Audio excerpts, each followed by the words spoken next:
આવતીકાલે ચૈતર વસાવા આવી રહ્યા છે જેલની બહાર। આદિવાસી સમાજના લોકો ઢોલ નગારા શરણાઈ સાથે ડીજે સાથે સ્વાગતની તૈયારીઓ ચાલુ કરી દો, કારણ કે આપણા ચૈતર વસાવા આવતીકાલે 5 તારીખે જેલમાંથી બહાર આવશે।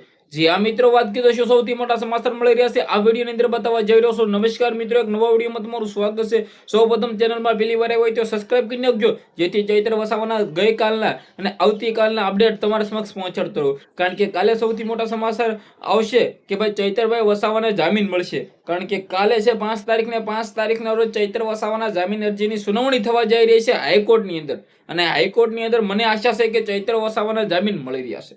ચૈતર વસાવા આવતીકાલે જેલમાંથી બહાર આવી રહ્યા છે અને ચોક્કસ ભાઈઓ આવવું જ જોઈએ, કારણ કે ચૈતર વસાવા વિના આદિવાસી સમાજના લોકોનું જે મિત્રો કામ, જે ધારું કામ હોય ત્યારે ધારું કામ થતું નથી અને ચૈતર વસાવાને યાદ કરી રહ્યા છે આદિવાસી સમાજના લોકો। મને લાગે છે કે હવે ભાઈ ચૈતર વસાવા જેલની બહાર આવી રહ્યા છે। મને લાગે છે કે 5 તારીખનો રોજ ચૈતર વસાવાને જામીન મળી જવો જોઈએ અને ભાઈ મળવા જ જોઈએ। તમારું શું માનવું છે કે ચૈતર વસાવાને જામીન મળવા જોઈએ? બિલકુલ ભાઈઓ, મળવા જોઈએ। તમારું શું કહેવું છે કમેન્ટ કરો અને ખાસ કરીને સબસ્ક્રાઇબ કરી નાખજો, કારણ કે આવતીકાલની જે પણ હાઈકોર્ટની અંદરથી અપડેટ આવે ને એ તમારા સમક્ષ પહોંચાડવાની છે મારે।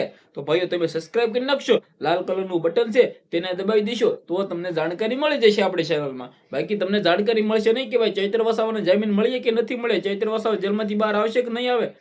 પરંતુ મને લાગે છે કે ભાઈ આવતીકાલે ચૈતર વસાવા જેલમાંથી બહાર આવી રહ્યા છે। ઢોલ નગારા શરણાઈ ડીજે સાથે તમારે જેની સ્વાગતની તૈયારી ચાલુ કરવી એ કરી દો, કારણ કે મને લાગે છે કે ભાઈ જામીન તો ભાઈ મળવા જ જોઈએ ને। તમને શું લાગે છે કે મળશે કે નહીં?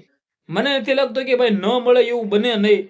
બાકી ચૈતર વસાવા તો આવતીકાલે જેલમાંથી બહાર આવશે, ચોક્કસ 100%ની વાત છે ભાઈ। જામીન મળી જવા જોઈએ અને આઈ હોપ કે મળી જશે। આશા કરીએ કે ચૈતર વસાવા આવતીકાલે જેલમાંથી બહાર આવી જાય। તમારું શું માનવું છે શેર કરો, ફોલો કરો, સબસ્ક્રાઇબ કરો। આજના વિડીયોમાં માહિતી આપણે એક નવો વિડીયો મળી જશે। બધા લોકોને દિલથી ધન્યવાદ। જય હિન્દ, જય ભારત।